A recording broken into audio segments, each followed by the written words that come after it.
வணக்கம். யூடியூப் நேயர்களுக்கு எங்கள் நெஞ்சார்ந்த மற்றொரு வணக்கத்தை தெரிவித்துக் கொள்கிறேன்.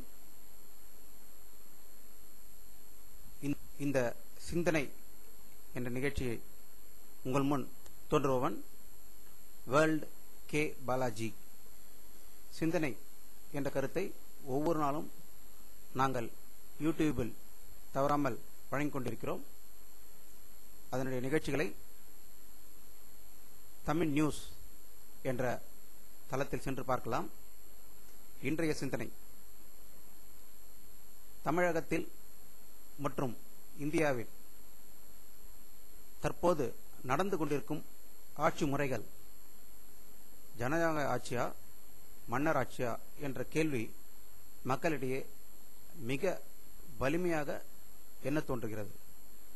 அதற்கு காரணம், மத்தியில் ஒரே குடும்பத்தை சேர்ந்தவர்கள் கடந்த 60 ஆண்டு காலமாக ஒருவர் பின் ஒருவராக ஆளும் கட்சியாகவும் எதிர்கட்சியாகவும் இருந்து இந்த நாட்டை செயலாற்ற வேண்டும் என்ற ஒரு குறுகிய நோக்கத்துடன் அவர்களை சுற்றி பல குறுநில மன்னர்கள் இருப்பதை போன்றும் ஒரு தோற்றம் இருந்து கொண்டுதான் இருக்கிறது. அது உண்மை என்பது எல்லோரும் அறிந்த உண்மை. அதே போல தமிழகத்திலும் இதே நிலைமைதான். கடந்த 50 ஆண்டு காலமாக ஒரே குடும்பத்தை சேர்ந்தவர்கள் மற்றும் பல சிறு சிறு குடும்பத்தை சேர்ந்தவர்கள் இந்த தமிழகத்தை ஆள வேண்டும் என்ற ஒரு குறுகிய எண்ணத்தோடு மக்களை வழிநடத்தி சென்று கொண்டிருக்கிறார்கள்.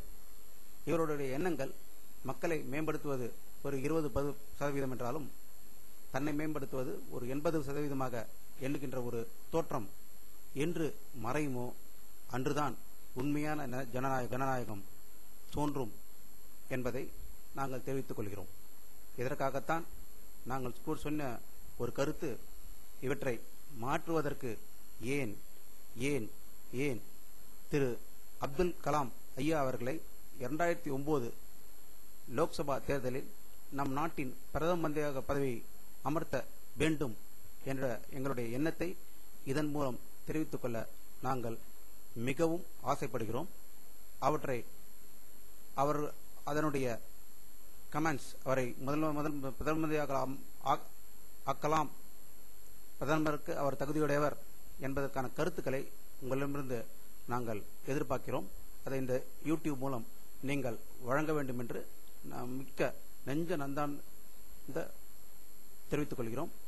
இதனுடைய கமெண்ட்ஸை நீங்கள் உடனுக்குடன் எங்களுக்கு அனுப்ப வேண்டும் என்று நாங்கள் மிக தாழ்மையுடன் கேட்டுக்கொள்கிறோம். நன்றி, வணக்கம். உங்கள் வேர்ல்ட் கே பாலாஜி.